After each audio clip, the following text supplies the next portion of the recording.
Ontología es una palabra que estructuralmente viene de dos vocablos griegos, ontos, que significa ser o ente, y logos, que significa estudio, discurso, ciencia o teoría.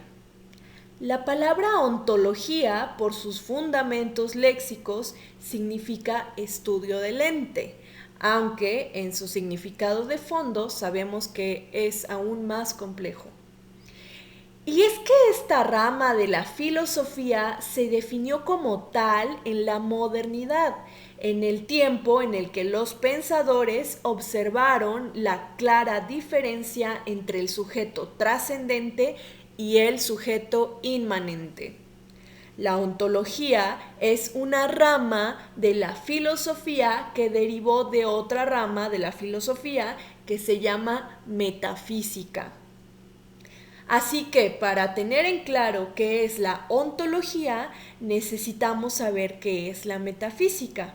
Y para entender qué es la metafísica, primero debemos entender qué es la física.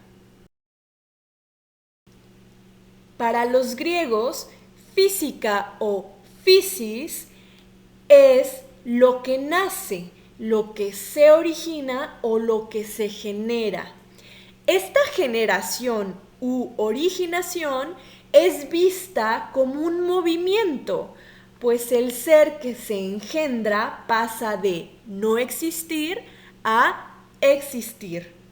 Entonces, physis es lo que se mueve, y lo que se mueve necesita que haya un sujeto de cambio, o sea, una sede, un lugar, un algo en donde se realice dicho movimiento de la physis. Por lo tanto, physis pasó a significar lo material, y lo material es lo que se mueve, lo que se percibe por medio de los sentidos. Bien, ahora que sabemos qué es la physis, iremos con metafísica. Metafísica viene de dos vocablos del griego tardío, meta, que significa más allá, y physis, que como ya sabemos significa física. Es así que metafísica significa lo que está más allá de las cosas. Este término se le atribuye al filósofo Andrónico de Rodas en el año 70 a.C., quien al querer ordenar los libros de Aristóteles no lograba clasificar ciertos libros dentro de la física o de la lógica o de la moral. Es así que resolvió ponerlos después de la física. Y así, metafísica significa lo que está más allá de las cosas físicas. De aquí que la ciencia, que está más allá de lo físico, tiene que ser una ciencia de lo inmaterial, de lo inmóvil, de lo suprasensible. Entendamos entonces que physis es lo que nace, perteneciente al movimiento que le otorga la categoría de existencia. Por lo tanto, metafísica será aquello que no pertenece a este movimiento de existencia física, ni a lo físico, ni al movimiento de existencia de lo físico. Eso que es suprasensible se da bajo dos formas. En primer lugar, como algo que categorizaremos como el fondo de los entes. En esta forma, entendemos que lo suprasensible, o sea, lo inmaterial, se presentará como el ser o ese y como el ser simple o esse simpliciter. En segundo lugar, como algo que categorizaremos como causa de los entes. En esta forma, entendemos lo inmaterial como el esse subsistens o ser subsistente, o sea, Dios. Es así que la metafísica es el estudio del ese o ser y el estudio de lo transmundano. Por cierto, volviendo a Aristóteles, él diferenció lo ontológico como aquello que estudiaba al esse como tal y lo teológico como aquello que estudiaba al esse subsistens. En la actualidad entendemos que el gran problema de la metafísica es Dios. Y también sabemos que la metafísica no tiene un valor absoluto. Es decir, estudiar el problema del ser subsistente o Dios no otorga parámetros inamovibles o ya condenados a una sola interpretación. No es tampoco una ciencia ya acabada. Los valores de la metafísica se imponen ante todo intelecto. Son categorías de estudio que no obedecen al orden del lenguaje racional científico. Vaya, para que me entiendas, a las ciencias duras no les interesa el estudio del ser que no se puede comprobar en materia. No obstante, es igual de importante su estudio para el avance lógico del ser humano.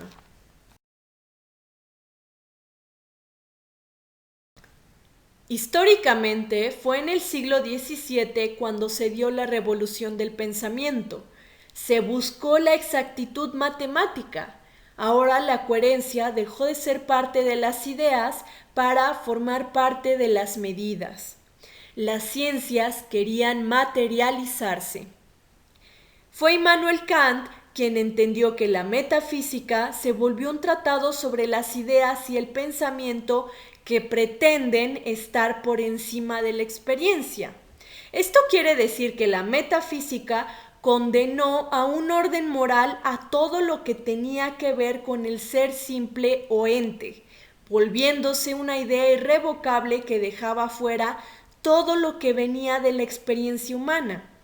Actualmente las posturas metafísicas han entrado en una crisis, de la cual podríamos decir que se ha librado la ontología, pues se alejó de la verdad y del pensamiento moral para darle peso a la comprensión de la vida y del ente. Para la metafísica, el fundamento de todo es el ser. Este ser o ese es el fondo íntimo de los entes o sujetos, de lo que están hechos, del por qué están hechos. Entonces, pensando en las ciencias duras, es muy importante entender que cuando divorciamos de una intención última el origen del ser, se acaba la metafísica. Por ejemplo, la evolución humana. Si la dejamos en una teoría que solo refiere a una naturaleza ajena al humano que sigue su paso, le quitamos el peso metafísico, que sería decir que el ser humano es una evolución necesaria de la naturaleza, pues somos la inteligencia máxima que tiene una misión hacia todas las formas posibles de inteligencia. Los grandes pensadores, sean los filósofos o los historiadores, han intuido y analizado que dentro de los discursos racionales hay en el fondo una faceta de este ser o ese. Es muy importante entender que la naturaleza del concepto del ente nos habla sobre la propiedad del ser o ese.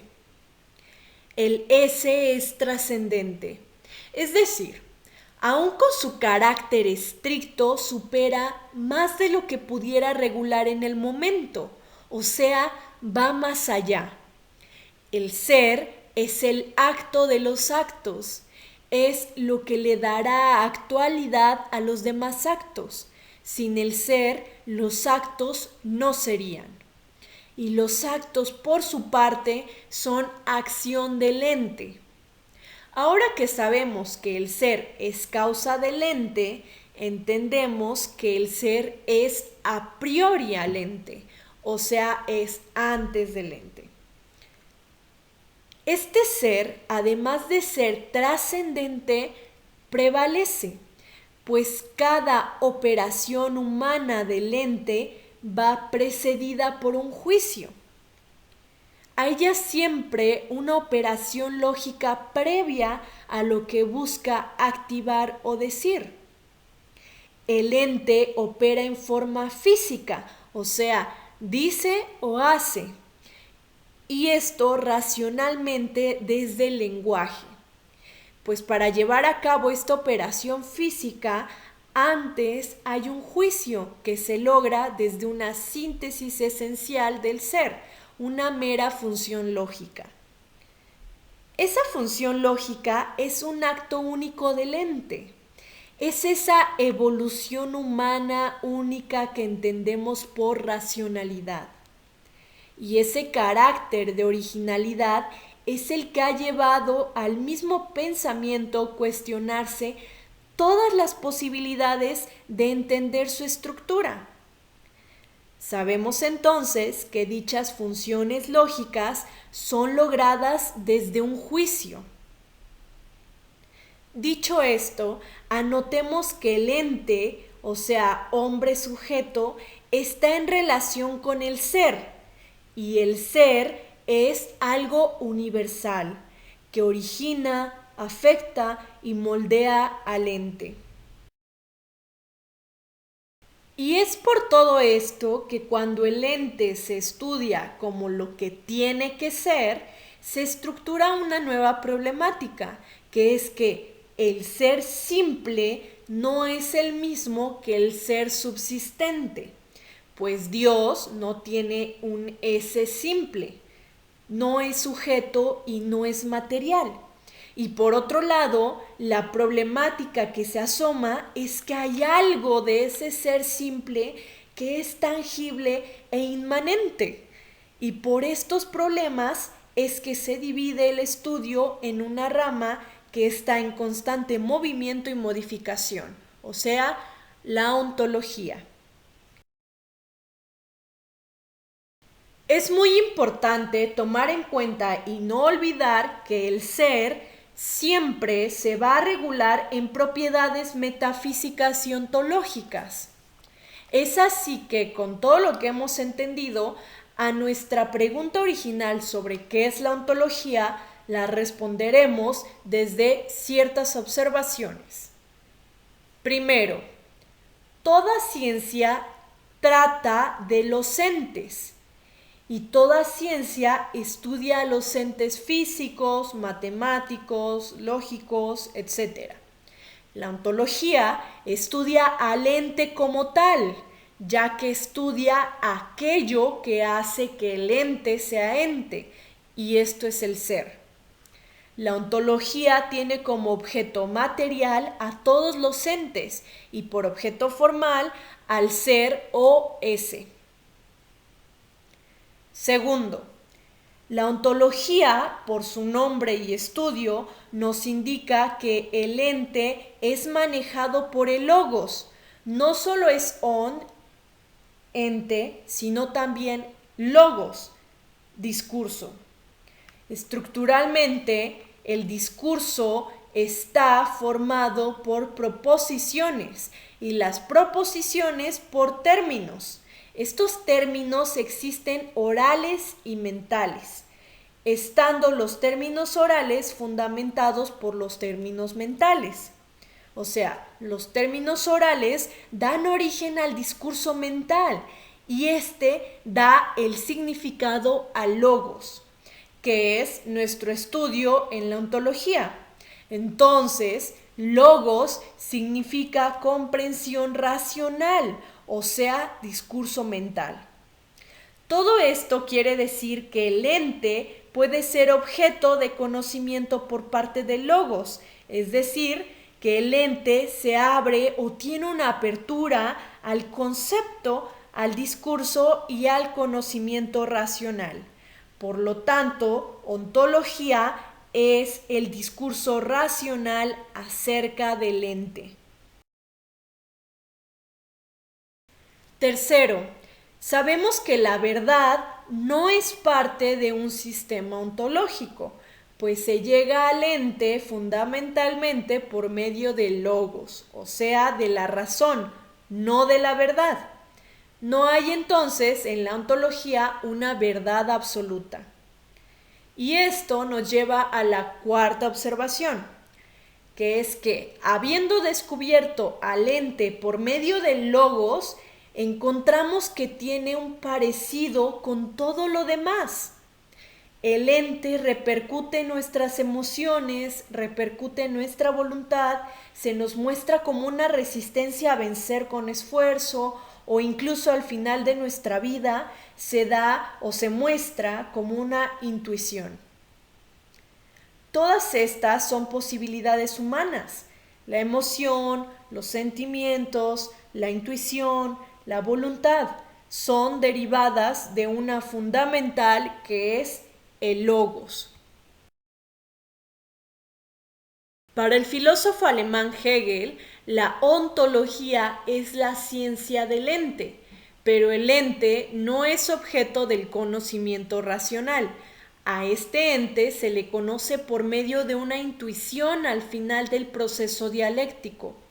Llama idea absoluta al ser que incluye todos los entes. Todas las cosas no son sino manifestaciones de la idea absoluta, que es el ser plenamente desarrollado. Por lo tanto, también para Hegel, el ser unifica todas las cosas. Y es que la ontología se presenta como un estudio flexible que modifica su significado. Hay algunos pensadores para los cuales el ente se capta por medio de las emociones y de los sentimientos, lo cual se escapa a la racionalidad del logos. Por ejemplo, para Arthur Schopenhauer, filósofo alemán del siglo XIX, se llega al ente por medio de la voluntad cósmica.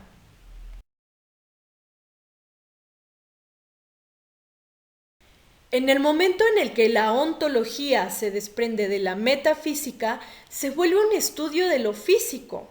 Esto quiere decir que habla de la forma, o sea, de la reconciliación del sujeto con la naturaleza. Según Friedrich Nietzsche, filósofo alemán, la ontología hace un trabajo de estética ontológica, donde no hay nada más físico que la transgresión de la individualidad.